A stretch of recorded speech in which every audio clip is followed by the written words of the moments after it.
Hello, what's up? Kamusta kayo dyan mga idol? So, ngayong araw mga idol, may bagong video na naman tayo. So, ito na pala yung bangka mga idol natin. I-test na natin ito mga idol, pero hindi pa natin ito masubukan yung makina ng mga idol kasi bagong baklasan ito mga idol. Subukan natin mga idol kung okay ba yung takbo niya pa rin. Tapos makikita nyo mga idol, malapad na yung lagyaran sa amin, yung kawayan niya na parang papag.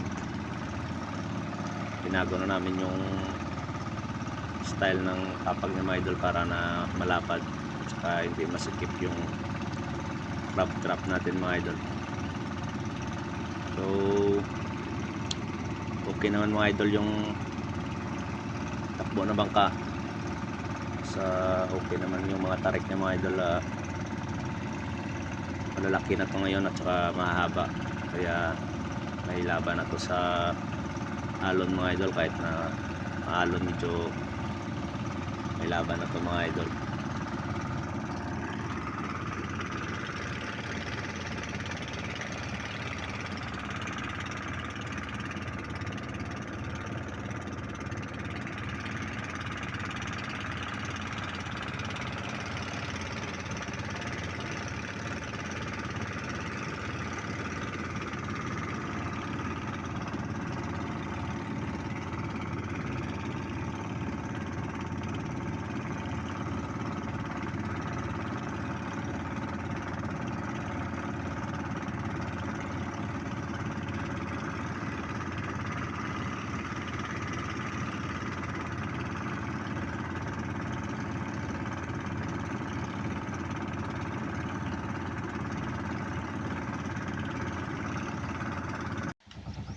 So okay naman mga idol yung takbo ng bangka, no? So yun pala yung bangka natin kanina mga idol, na trial natin, sinubukan natin yung takbo niya.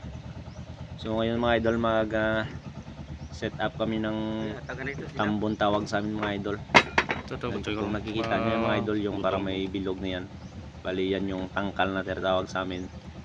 Bali lalagyan niya ng bato mga idol, at saka yung ibang mga part ng kawayan na yan para na dyan maniraan yung mga isda mga idol. So umalis na kami mga idol para pumunta sa spot namin na pag-ariaan ng tambon.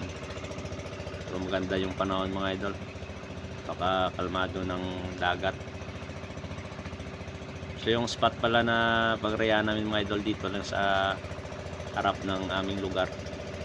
So bali nalagpasan lang namin yung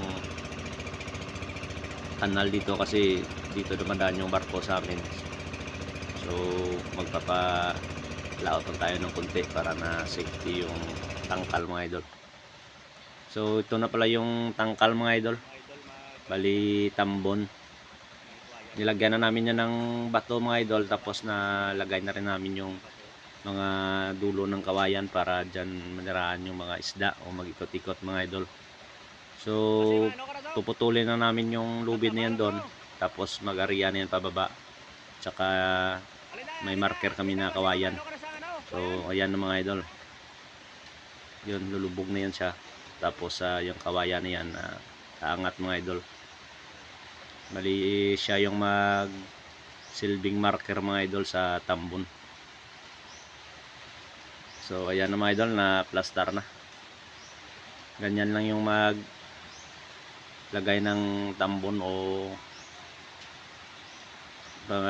magiging bahayan ng mga isda mga idol. So hanggang dito na lang yung video natin mga idol. Sana nag-enjoy kayo sa panonood. At gusto ko lang magpasalamat sa mga taga-suporta at saka sa mga idol natin na walang sawang nagsusuporta sa channel natin. So maraming salamat mga idol sa mga kaibigan natin sa OFW.